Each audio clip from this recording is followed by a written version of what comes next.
सितंबर 2025 का वक्त फलस्तीन के मसले के लिए एक नया मोड़ साबित हुआ है। दुनिया के कई बड़े ममालिक ने फलस्तीन को एक खुद मुख्तार रियासत के तौर पर तस्लीम कर लिया है। ये कदम सिर्फ अलामती नहीं बल्कि आलमी सिफारतकारी में एक मजबूत इशारा है। अब तक 157 ममालिक फलस्तीन को तस्लीम कर चुके हैं। इनमें से कुछ बड़े और अहम ममालिक की तस्दीक हाल ही में हुई है।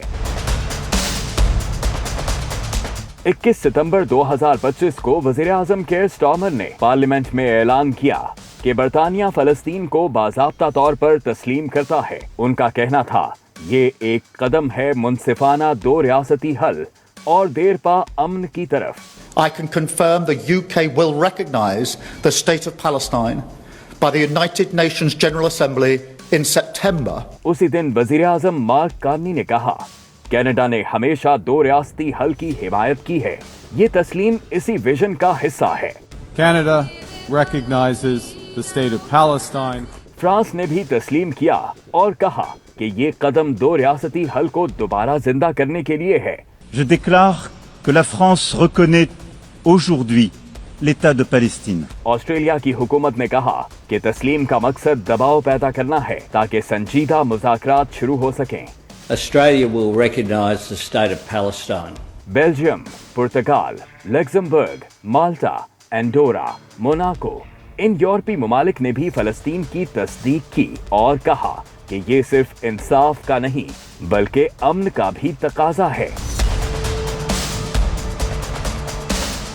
तुर्की के सदर रजब तैयब एर्दोगान अक़वाम मुत्तहिदा में अपना मौक़िफ़ पेश करते हुए कहा, फलस्तीन की आज़ादी और खुद इरादियत बैनुल अक़वामी बरादरी का फ़र्ज़ है। गज़ा में जो इंसानी बहरान जारी है उसे फ़ौरन ख़त्म करना होगा। दुनिया के ममालिक अब सिर्फ बातें नहीं अमल भी देखें। UNGA के साइडलाइंस पर अमरीकी सदर डोनाल्ड ट्रंप ने एक बड़ी मुलाकात बुलाई जिसमें मुस्लिम और अरब रहनुमा शामिल हुए। पाकिस्तान, सऊदी अरब, UAE, कतर, मिस्र, उर्दन, तुर्की, इंडोनेशिया और कुछ दीगर ममालिक जिन्होंने गजा के तनाज़े पर अपनी आवाज बुलंद की। ट्रंप का बयान, हमें यरगमालियों को वापस लाना होगा। ये ग्रुप ये सबसे बेहतर कर सकता है। आपके साथ होना बायसे एजाज है। उन्होंने अपना 21 नकाती अमन मंसूबा पेश किया जिसमें जंग बंदी, इंसानी इमदाद और इलाकाई ताउन शामिल है। वज़ीर-ए-आज़म शहबाज शरीफ ने कहा कि फलस्तीन के मसले पर अमेरिका की संजीदा शिरकत एक मुस्बत अलामत है। पाकिस्तान ने अपनी पोजीशन वाज़े करते हुए कहा, फलस्तीन की आज़ादी और खुद इरादियत की मुकम्मल हिमायत, गजा में शहरी हलाकतें और इंसानी बहरान फौरी खत्म होना चाहिए। पाकिस्तान ने कश्मीर और फलस्तीन दोनों को कब्जा शुदा मसाइल के तौर पर उजागर किया। अरब और मुस्लिम रहनुमाओं का मुश्तरका रद्द-ए-अमल।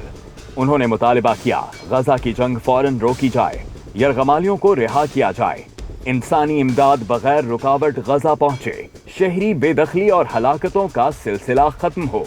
एर्दोगान ने मुलाकात को फायदेमंद करार दिया लेकिन नफाज को असल चैलेंज बताया।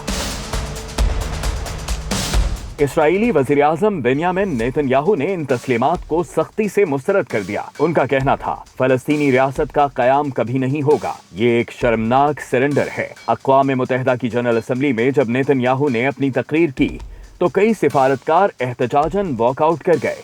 ये एक अलामती मंजर था जहां दुनिया का एक हिस्सा इसराइल की पॉलिसी से मुतमईन नहीं नजर आया। इसराइल अब तक इस अमन मंसूबे में बाज़ाब्ता शामिल नहीं हुआ। नेतन्याहू की हुकूमत तस्लीमात को मुस्तरद कर चुकी है। ट्रंप की टीम कह रही है कि ब्रेक थ्रू आने वाले दिनों में हो सकता है। एक तरफ दुनिया के 157 ममालिक फलस्तीन को तस्लीम कर चुके हैं तो दूसरी तरफ इसराइल और अमेरिका इसे रद्द करते हैं और अब ट्रंप ने मुस्लिम और अरब रहनुमाओं को एक मेज पर लाकर नया सिफारती मोड़ दिया है। आप क्या समझते हैं? क्या ये तस्लीमात और ट्रंप की सिफारतकारी गजा की जंग को रोक पाएंगी?